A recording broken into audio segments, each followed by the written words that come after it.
Thank you for being with us. Our guest is Leah Ipi from London. As you can see, we provided her with quite a British weather, you know, for today, for better or for worse. Okay, I will start by saying just a few sentences about our topic of our annual seminar, engagement and domination, and I will introduce Leah in hopefully right terms. So our topic of our annual seminar this year is engagement and domination.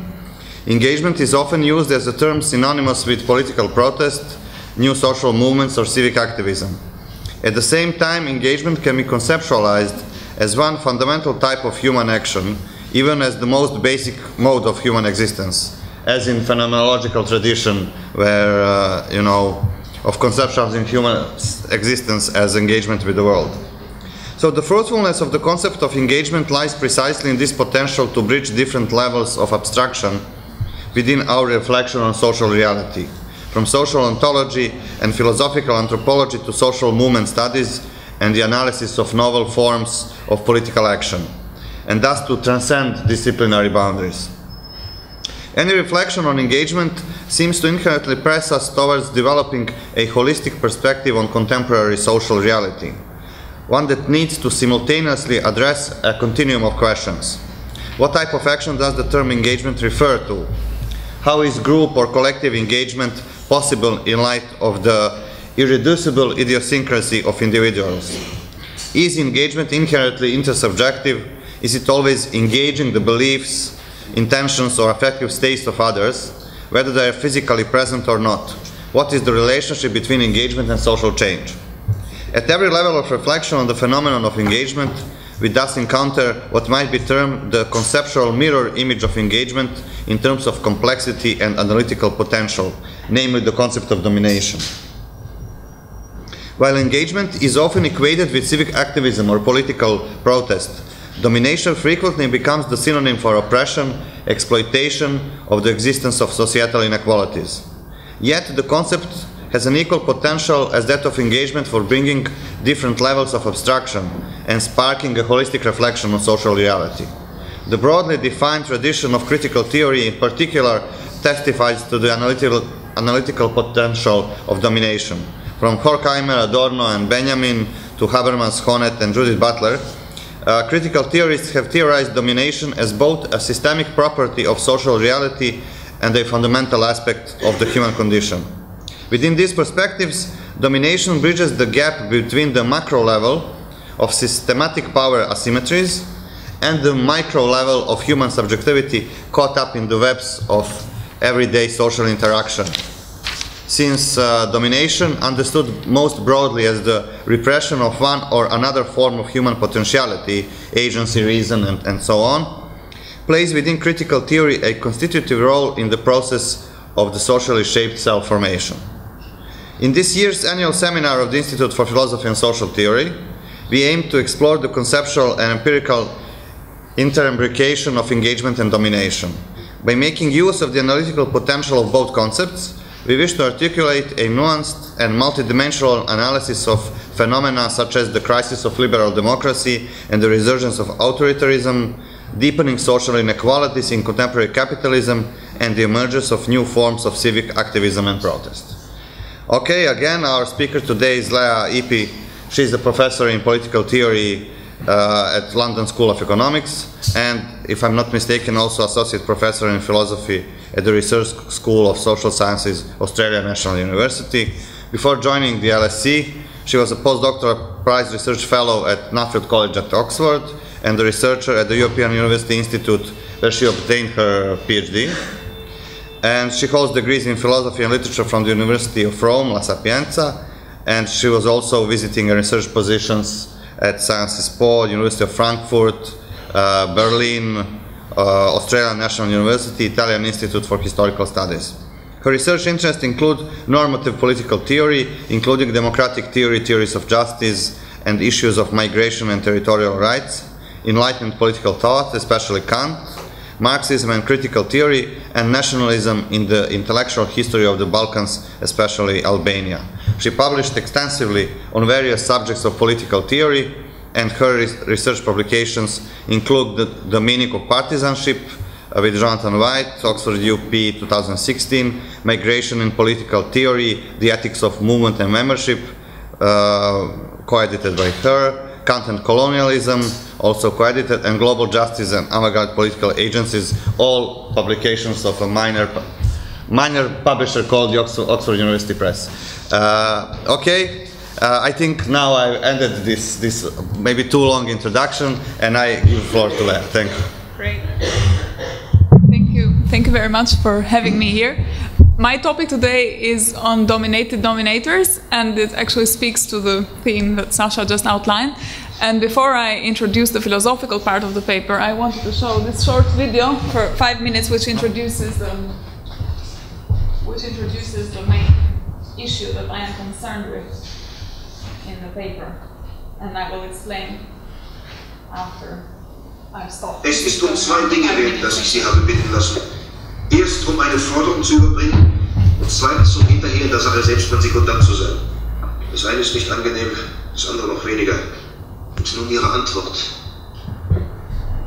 Sie wissen, Innstetten, Sie haben über mich zu verfügen.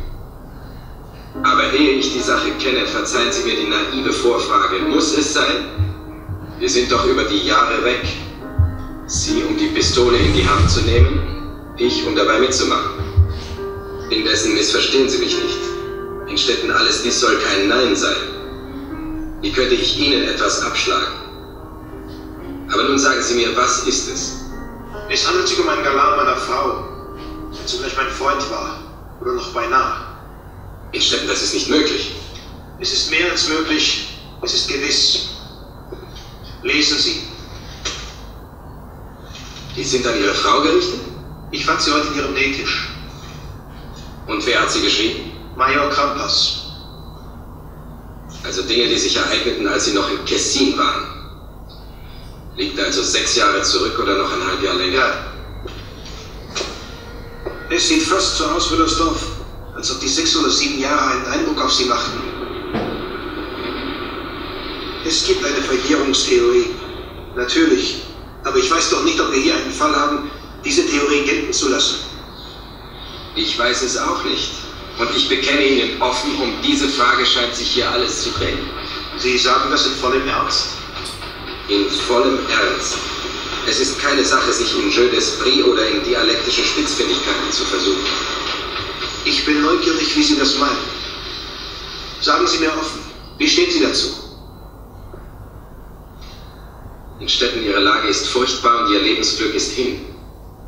Aber wenn Sie den Liebhaber totschießen, ist Ihr Lebensglück sozusagen doppelt hin. Und zu dem Schmerz über empfangenes Leid kommt noch der Schmerz über getragenes Leid. Alles dreht sich um die Frage, müssen Sie es durchaus tun? Fühlen Sie sich so sehr verletzt, beleidigt, empört, dass einer weg muss, er oder Sie? Steht es so? Ich weiß es nicht. Sie müssen es wissen. Nein, so steht es nicht.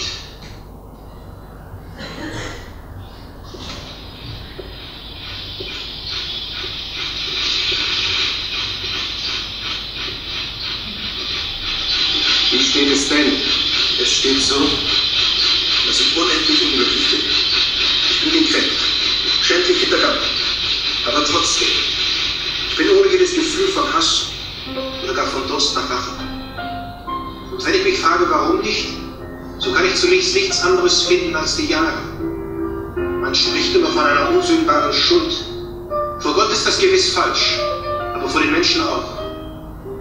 Ich hätte nie geglaubt, dass die Zeit rein als Zeit so wirken können. Und dann als zweites, ich liebe meine Frau. Ja, seltsam zu sagen, ich liebe sie noch. Und so furchtbar ich alles finde, was geschehen.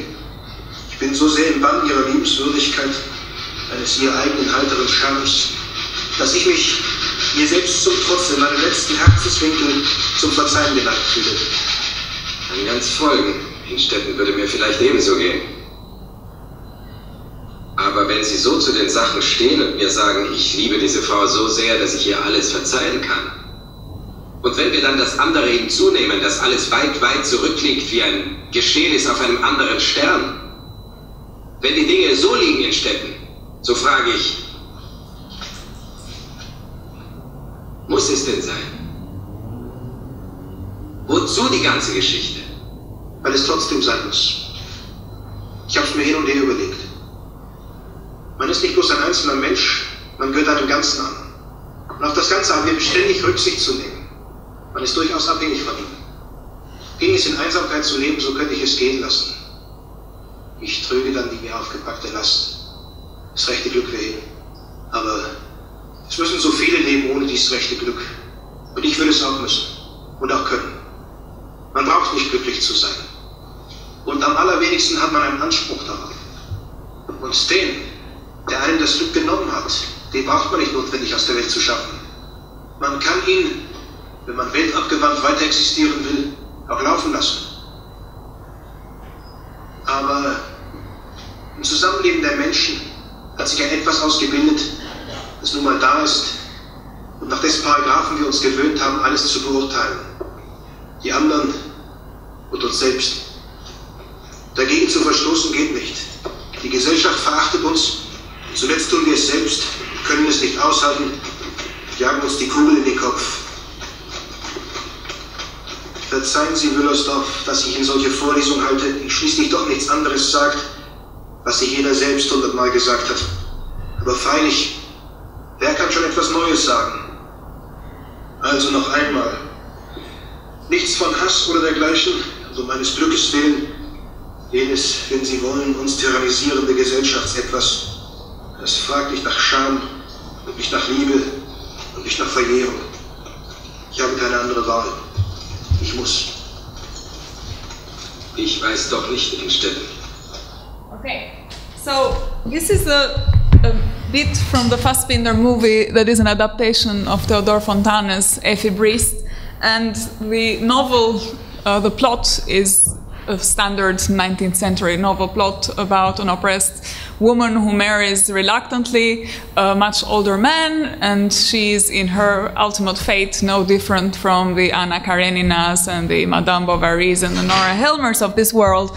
But what makes this particular novel interesting, and this passage from the novel even more interesting from my point of view, is that here we have someone who is a dominator, but is a reluctant dominator. This is someone who feels they've found out that their wife was cheating on them, and they feel the burden of having to do something about it, to enact some social norm from which they feel tyrannized. And yet, as he says in the movie that you have just watched, he doesn't really want to do it. He feels that he still loves his wife, that a lot of time has passed. This affair gets discovered about 7 years after it has happened, and that in virtue of the passage of time and his feelings, he might be individually inclined to forgive his wife, and yet he feels that he's unable to forgive and that he has to act. And the dilemma is precisely one where he tries to illustrate that the reason he feels that he ought to act in a way in which he then does act is the pressure of social norms. So Insteten's dilemma is an interesting instance of what I want to call, and what I explore in this paper, the dilemma of the dominated dominators.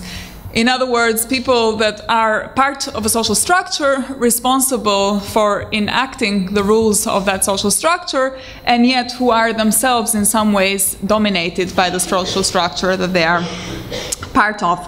And so, and when they have to explain, when the dominated dominators have to explain why is it that they ought to enact the rules of the social structure, they appeal to something that is larger than us, that is the power of conventions and social and political norms, that ultimately makes us feel that we have no choice, that it must be, as Insteten says.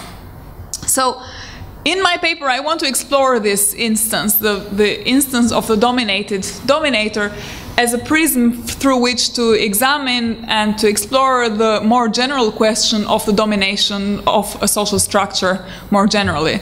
So I start by talking about how I understand a social structure to be, and then I will bore you with a few analytical distinctions about various instances of domination and how they are replicated by a social structure.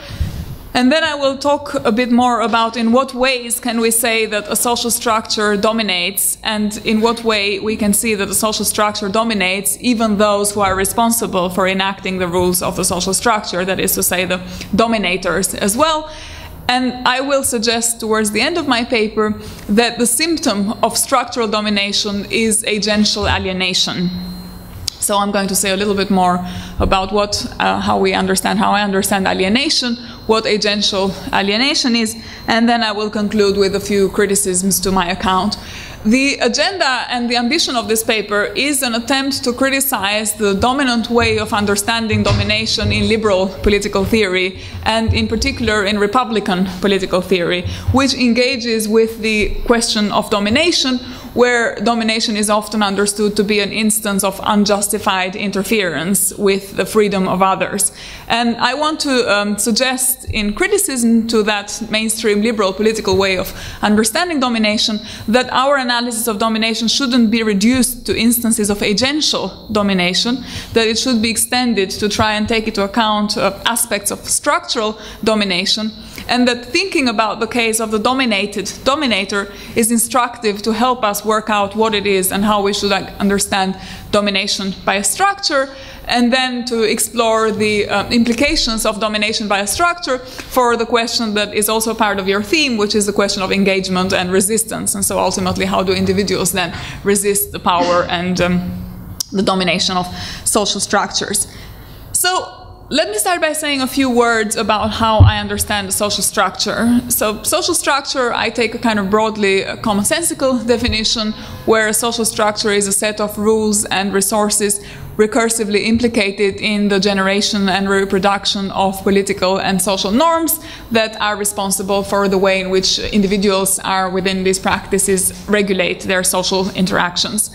So social structures generate both political, conventional, legal norms, but they also generate informal norms and social norms. So one example of political and legal norms and legal institutions are the state, interactions within institutions both within the state and in the international sphere. One example of informal conventions is the example that I have just started with, which is the idea of gender norms, and so understandings, for example, of gender roles and division of labor between genders within particular social structures. And the idea, the importance, and the reason why many social theorists focus on social structures is that they are important, their emergence, their replication is important to understand instances of interaction that go beyond what particular individuals said and did, and beyond the interaction between individual agents, and that invite us to look beyond these individual interactions into broader instances of structural relations that we need to take into account. And so, again, focus on social structures is useful to explain actions that are not reducible to individual motives and intentions, as in the example that I have just given, where Institut says, if it were for me, if I were to be the only one who is interacting with my wife, I would forgive her, I love her, it's not about my feeling, it's not about my well-being, it's about something broader and that goes beyond what individuals feel and how they motivate their actions. So it's the social something that Institut talks about that tyrannizes us, and that is often invited in response for the explanation of particular individual agents that agents themselves feel like they cannot fully subscribe to. So that's a sort of general understanding of social structure that I'm working with. The next question is, what is domination, and can a social structure dominate? So again, domination has been recently in contemporary political theory, also in mainstream political theory, a prominent theme. It's researched to prominence in particular through invoking neo-republican accounts of domination, through the work of people like Philip Pettit, Frank Lovett, and so on. And the idea is there that the concept of domination is useful for us to account for instances of interference with freedom that are morally justified, that are morally unjustified, and robust across counterfactuals. So the idea is that domination with an agent's will is a problematic form of interference with their freedom.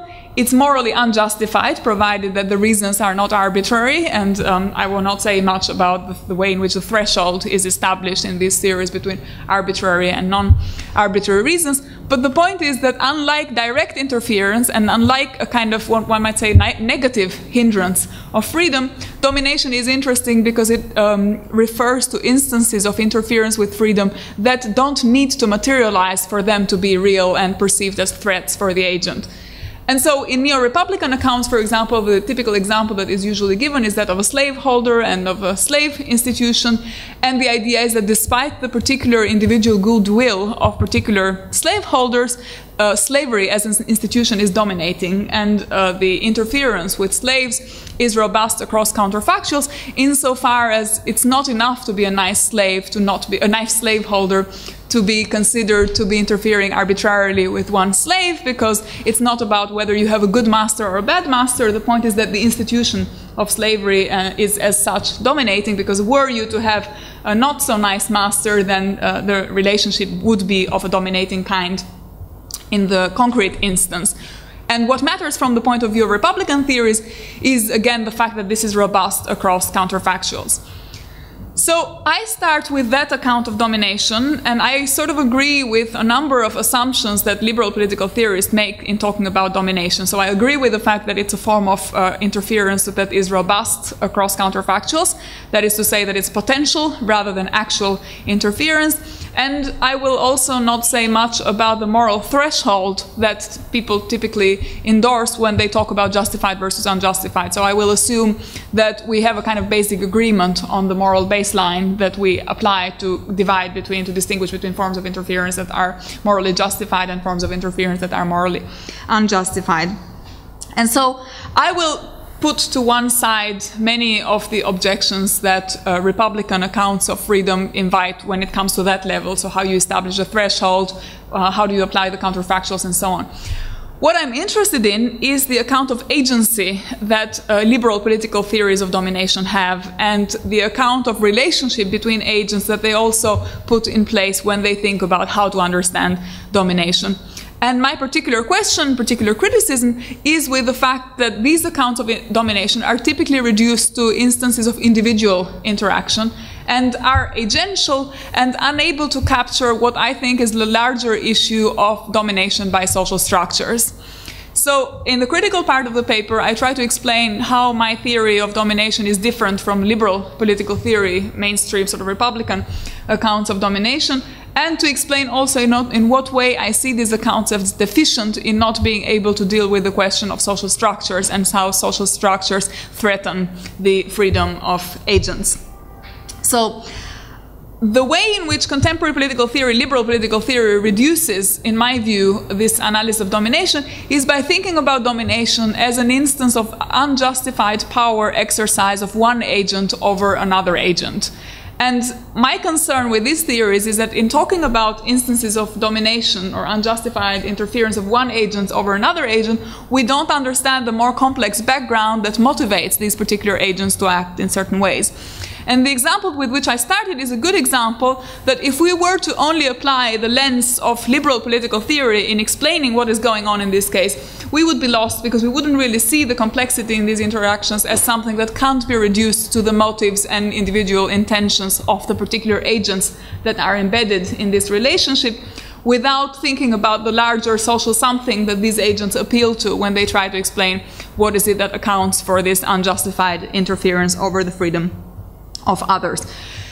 So how should we understand unjustified interference if we try to think about the power of social structures in addition to the power of agents?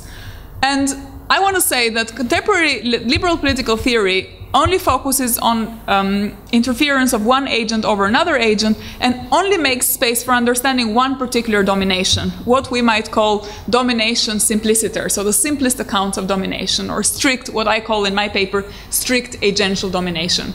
So strict agential domination is exercised when one agent exercises their power in an unjustified way to threaten the freedom that is morally justified of another agent. So the case of Effie, for example, is a case of an agent who is strictly dominated. So Effie is the wife, she is the receiver of her husband's power and will. She ends up being punished by the husband. But what is interesting from the point of view of domination theory is that even when Innstetten, even if it were the case that Innstetten does not exercise his will to act actually restricts Effie's options, the moment that he's considering exercising this will in a particular way, he's already dominating her, because she's at the mercy of his will. Whether he decides to punish her or not, she's always the victim of his action, because it could always be the case that he changes his mind, that these letters become relevant at some future point in time. And so she remains a kind of oppressed, dominated agent through and through on this account. And so if we apply liberal neo-republican theory, we would say Effie is a strictly agentially dominated person. A second instance that Republican political theory of the sort of liberal stripe again tries to account for is what we might call, in addition to strict agential domination, secondary agential domination. So secondary agential domination is the kind of domination that is triggered when an agent is able to invoke the power of something larger, so the social something that I have appealed to, in order to exercise their will in a particular way in vis-a-vis another agent. And so again, secondary agential domination is when an agent that dominates another agent uses the power of social norms in order to exercise their will in a particular way. And many contemporary Republican theories of freedom, when they try to account for the power of social structures, because they're obviously not unaware of the fact that there is something like structural constraint on action, they reduce the power of social structures to this account, to this secondary account of domination, where they say, of course a social structure matters. It matters because it enables individuals to act in a particular freedom-restricting way. So they try to incorporate this analysis of social structures into, and to reduce that analysis of social structures to the analysis of interactions between particular agents. And so to an agent that is dominating another agent by making use of the resources that a social structure furnishes to them. But I want to say something even deeper. I want to say that to understand what social structural domination really is, we ought to be able to explain the wrong of the domination by a social structure in a way that is irreducible to the wrong of domination of particular agents that it generates. And I want to say further that we really see the power of social structures and the way in which they dominate without being reduced to how secondary agential domination works if we think about the way in which social structures dominate everyone who is subjected to these norms, not just the strictly agentially dominated people, so like the Effies and the Anna Kareninas, but also their husbands. And so the example that I'm working with is one where we try to account in what way does a social structure dominate, and in what way can we account for the wrong of that domination? In what way can we show what's morally problematic about the interference of a social structure in a way that cannot be reduced to the structural domination, to the agential domination that it also enables? So, again, to emphasize, I am not disputing to the liberal neo-republican accounts that there is something like agential domination, and I'm also not saying that there is agential domination that is enabled by a social structure. But what I'm trying to say is that there's something that the social structure does that goes beyond these two things, and that this something, as Innstetten says, the social something that tyrannizes us, is something that has not been captured in liberal political theory, because the understandings of liberal political theory is reduced to these agential instances of interaction. And so the question is, how do we capture this wrong of social structural domination that goes beyond the primary and structural domination, agential domination that it enables? So my thesis is that the way to capture social structural domination in a way that is irreducible to agential domination is to think about the way in which it also restricts the freedom of the agents that are subjected to that structure. And when we think about that restriction and which agents, I don't mean just the agents that are strictly or directly the victims of the structure, but also the freedom of the agents that are responsible for perpetrating the rules of the structure. So I want to make the case that the social structure dominates, and that it dominates in a pervasive and structurally sort of significant way when it dominates both the rulers and the ruled. So when it dominates both the oppressed and the oppressors. And I want to try and show in what way a social structure dominates such that it dominates both the dominated and the dominator. And to see how a social structure dominates, I think we have to focus on what I call the alienation of agents within the structure.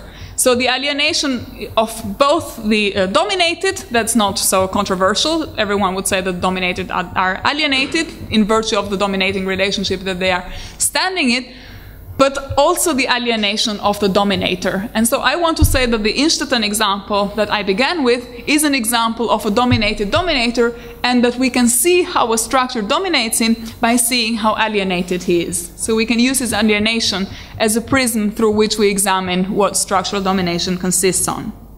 And I think seeing how both the dominators and the dominated are alienated allows us to capture the wrong of structural domination in a way that is irreducible to the wrong of individual agential domination that the structure also enables. So how is it that we see that the dominators and the dominated are alienated, both of them?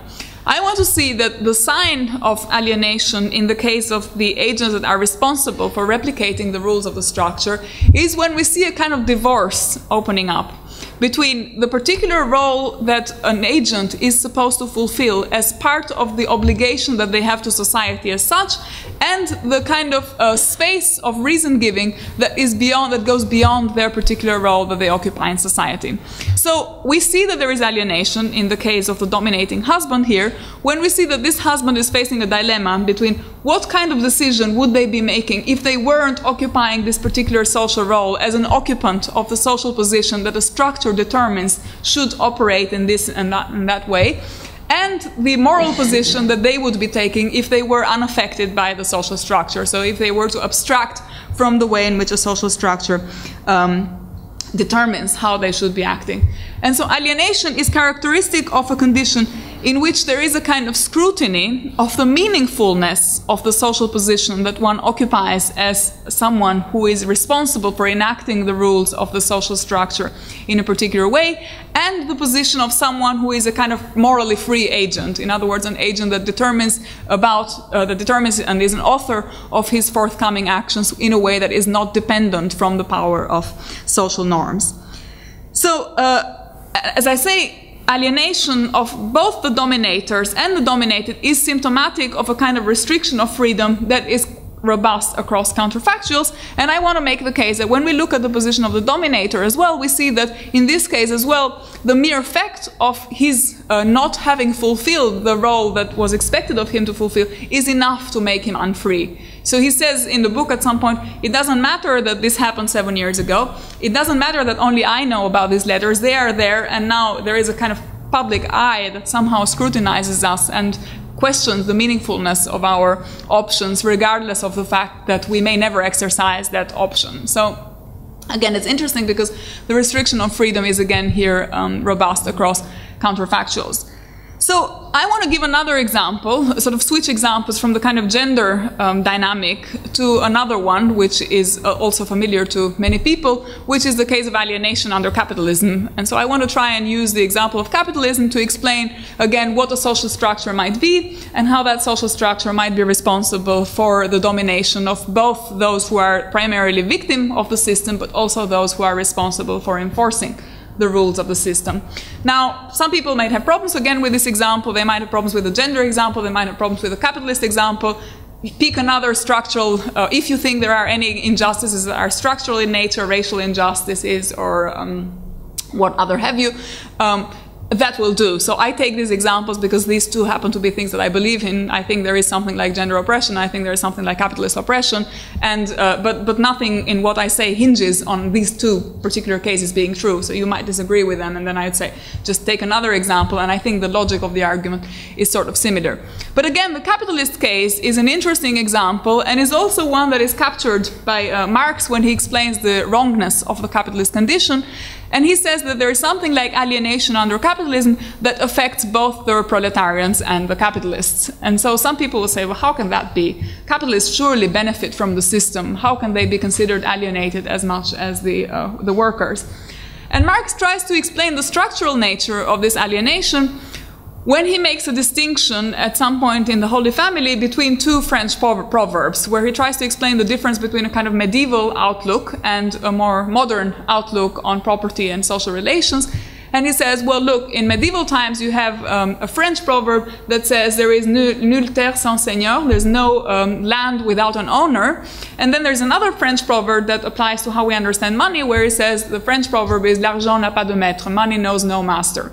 And Marx uses these two proverbs to explain the difference between a form of ownership applying to medieval society that is personal in nature and that is agential, and so where you have a landowner and a peasant that is subordinated to the landowner, and the more anonymized form that domination takes under capitalist structural conditions, where the dominating force is money, and yet money is impersonal and anonymous and acts through the power of social structures. It's because we believe in certain things, we do things in a certain way, that we end up being a victim of this particular system of production and distribution, even though nobody intends to act in such a way that the system is harmfully interfering to hinder the freedom of some agents rather than others.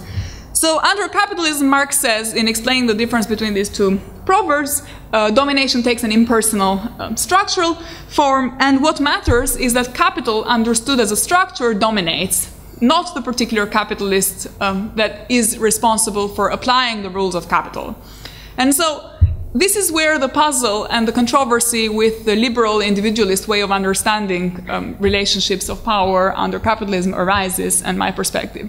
So liberal political theories, neo-republican political theories would say, surely there would be no capital if there was no individual capitalists applying the rules of a certain system of production and distribution. Surely it would say, if there was no capitalist, then capital couldn't be dominating. So how is it that we can understand how a social structure operates and how a social structure dominates the agents that are embedded within that structure without making reference to the particular agency and the particular actions of the individuals that are part of that structure? So I want to say that the question of who enables the exercise of structural power and of who carries it out, even though it's a very important issue that neo-republican theorists pay attention to, I think it's trivial to explain how structures really operate. So I would say that the fact that there are individual capitalists that enable the application of the rules of capital is just as trivial as saying that there are banks and financial transactions through which capitalism is also enabled in its workings. So even though an account that focuses on structural domination doesn't neglect the fact that there are agents that are operating within that structure, the point is that we can't capture what the structure is doing in reducing the operation of that structure to the agency of particular individuals. And so I want to say that the fact that there are capitalists that operate, like that there is Bill Gates and George Soros and so on, is no more relevant to the analysis of capitalism than the fact that there is an HSBC or a NatWest Bank or a Lehman Brothers, or that there's companies and financial structures and buildings that enable this, and computer transactions that enable the structure to work in a certain way. But now the liberal theorists usually says, they say this to me when I present this paper, they say, yeah, but come on, a capitalist is not the same thing as a building, or at least one hopes it's not the same thing, because a capitalist is a moral agent and a building has no soul and no reason, and so surely there must be a difference between the kind of the agency of a moral agent and the agency or the contribution to the upholding of the rules of a structure of something that is artificial, like a structure, like a bank or like a transaction interaction. And so this is where usually this kind of further objection arises. And to answer this objection, I usually respond by giving another example, which is more sort of harmless, which is the example of a university structure. And so I say, look, you have a university structure where you have some people or classes of people that are supposed to teach, and some people that take degrees, and some people like administrators that are supposed to facilitate. Now, suppose that at some point you have a teacher that is disaffected by the way in which the structure works and says, look, I want to give up teaching. I don't believe in giving degrees. I don't believe in people taking exams. I don't believe in learning that happens in this structured, formal way. I think outdoor training is much better, so I'm going to give up being a teacher and I'm going to become an outdoor trainer and learn and teach people to learn through these alternative methods. I want to say that so long as the university structure generates roles and positions that can be taken up by some agent or other, it doesn't matter that there is an outdoor teacher that drops out of the university of the education structure in this way. So it doesn't matter that there are individual agents that opt out of the particular positions that they are required to fulfill and that are dissatisfied with the structure as a whole, so long as the structure generates enough roles and social positions that will be taken up by enough individuals who will then act in accordance with the structure. And I want to say the same thing about capitalism. It doesn't matter that there are ethical bankers or that there are non-profit companies. So long as the system generates sufficient roles and social positions such that they can be taken up by profit maximizing, by agents that operate conformity with the rules of the structure, the system will require, in the case of the education system, that there are enough teachers left to teach and there are enough people left to take degrees. And in the case of the capitalist structure, that there are enough capitalists left to exploit workers and enough workers left to be exploited by the capitalists. So, in making this objection that, look, a structure would not be working without the help of the individual agents who operate within the structure, the critic, the kind of liberal critic, misses the point and also misses the point of the transition from the contribution that an agent makes as an individual agent within that structure to the contribution that they make as an agent that is an agent that occupies a particular collectively defined social role. That is to say, a collectively occupied position that is represented by the class of agents rather than the particular agent. And so the liberal critics, or even the kind of the more sympathetic liberal critics who want to talk about social structures that are enabled in working in a certain way and so on, miss the point that they shift attention in thinking about how structures are enabled to work. They shift the attention from the kind of individual contribution of agents to their contribution as members of particular social classes. And they don't have an account of how social classes emerge and are generated and replicated that is not reducible to the individual contributions of agents within that. So a different account of social theory and of the power of social structures, a more kind of critical account, an account that is critical of the way in which neoliberalism reduces structural domination to the interactions between individuals, opens up the space for a different interpretation of the social roles that a social structure generates, and that's to say a class-based interpretation. And by class-based interpretation, I don't mean anything more than saying that the structure, through the way in which its rules and resources are replicated, generates the kind of social positions that are collectively occupied by a category of people that shares enough common properties, and that's what makes them a class, the fact that there is a kind of similarity of properties at critical points of juncture within the kind of application of the rules of the structure, and that the structure operates in a way that is facilitated by the intervention and by the way it produces these social structures. So the point with the kind of structural domination account that I am trying to offer is that it's not just enabling individual agents to act in a certain way, is that it produces the classes that are responsible for reproducing particular social rules in this particular dominating way.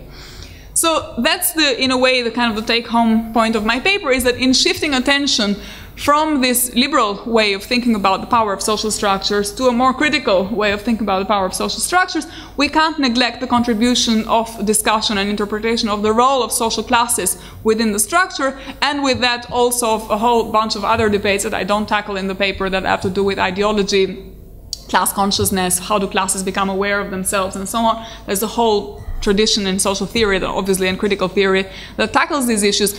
But my point is mainly to illustrate the limitations of sort of neo-republican understandings of domination and the limitations of that part of contemporary liberal political theory that tries to be friendly to critical theory in thinking about the power of domination, and so taking seriously domination as a theme, but that yet is unable to go as far as understanding what is distinctive about this critical way of understanding domination in capturing structural aspects of domination that are not reducible to individual agent elements.